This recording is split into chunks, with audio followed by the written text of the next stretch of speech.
ఇప్పటి వరకు తెలిసిన దాంట్లో క్రికెటర్స్ అండ్ మన గవర్నర్ గారు కూడా, మన ఆనరబుల్ గవర్నర్ గారు కూడా ఈ ప్రోగ్రాంలో అంటే పార్టిసిపేట్ చేయడానికి, వీక్షించడానికి వస్తున్నారని తెలిసింది. అలానే ఇంకొంతమంది రాజకీయ ప్రముఖులు కూడా వచ్చే అవకాశాలు ఉన్నాయి. అండ్ క్రికెట్లో ఉండే దిగ్గజాలు కూడా దీనికి వచ్చే అవకాశాలు ఉన్నాయి. సో ముందుగానే వాళ్ళకి తగినట్లు లైజన్ ఆఫీసర్స్ని ఏర్పాటు చేసుకున్నాము.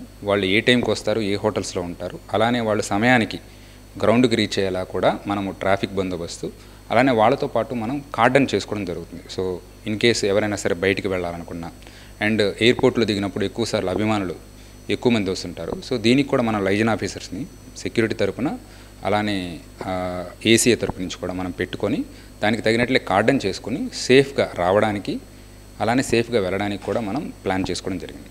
నగరవాసులకు ఎలాంటి సూచనలు చేస్తున్నారు ఈ రకం ట్రాఫిక్ పరమైన కోసం?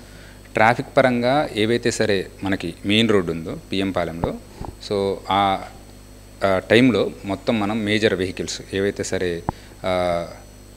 గూడ్స్ వెహికల్స్ ఉన్నాయో వాటన్నిటిని కూడా మనము డైవర్ట్ చేసుకోవడం జరుగుతుంది. అలానే వచ్చే నార్మల్ వెహికల్స్ కూడా వాళ్ళు ఆ రోజు అన్నెసరీగా ట్రావెల్ ఉంటే అవాయిడ్ చేసుకోమని, అలానే ఏ రూట్స్లో మనకి ట్రాఫిక్ కండిషన్ తక్కువగా ఉంటుందని దీనికి తగినట్లు డీటెయిల్డ్ అడ్వైజరీ మనం ముందుగానే ఇస్తాము. సో ఇది న్యూస్ పేపర్స్లోను మరియు టీవీ ఛానల్స్లోను ఎఫ్ఎంలో కూడా టెలికాస్ట్ చేస్తాం. దానికి తగినట్లు నగరవాసులు ముందుగానే ప్లాన్ చేసుకుంటే ఎక్కువసేపు ట్రాఫిక్ జామ్ కంజెషన్ లేకుండా ఉంటుంది. ఎందుకంటే వచ్చేటప్పుడు డిఫరెంట్ టైమింగ్స్లో వస్తారు, బట్ వెళ్ళే టైంలో అర్ధరాత్రి పూట ఒకేసారి 28,000 మంది పైగా బయటకు వస్తారు కాబట్టి కొంత ట్రాఫిక్ కంజెషన్ జరిగే అవకాశం ఉంటుంది. ఆ టైంలో అన్నెసరీ ట్రావెల్ పెట్టుకోవద్దు. అండ్ ఒకవేళ పెట్టుకున్న వాళ్ళు కూడా సేఫ్గా వెళ్ళడానికి ఆల్టర్నేటివ్ రూట్స్ మనం ప్రొవైడ్ చేస్తుంటాము. సో దానికి తగినట్లుగా బయటకు వస్తే సరిపోతుంది. ఇంకొకటి, మనం పార్కింగ్ ఏరియాస్ కూడా ఐడెంటిఫై చేసుకున్నాము. వీటిని కూడా న్యూస్ పేపర్స్లో మనం పబ్లిష్ చేయడం జరుగుతుంది. సో వాళ్ళు వాళ్ళ వెహికల్ ఎక్కడ పెట్టుకున్నారో ముందుగానే చూసుకొని అదే వెహికల్ పార్కింగ్కి వెళ్ళి వాళ్ళ వెహికల్ కనుక తీసుకొని ముందుగా టైంకి వెళ్తే సరిపోతుంది.